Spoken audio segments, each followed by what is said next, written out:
This is a screencast for lesson 2.6. The objective of this lesson is I can identify references that will be able to speak to my strengths.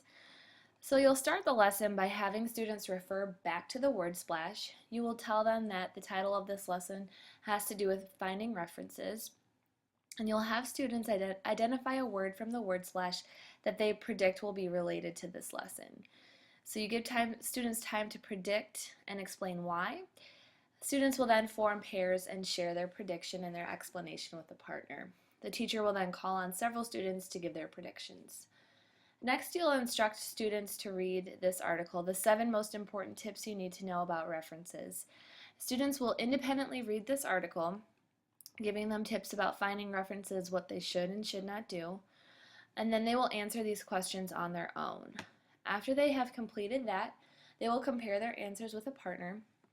The student or the teacher will kind of review with the class what the answers are to their questions. And then you will instruct students to look at this reference list draft. So they'll need to think about people that they could potentially ask to be a reference that would highlight their strengths. And so if, for example, if they choose teachers, they can simply use the tell us an address to fill this in.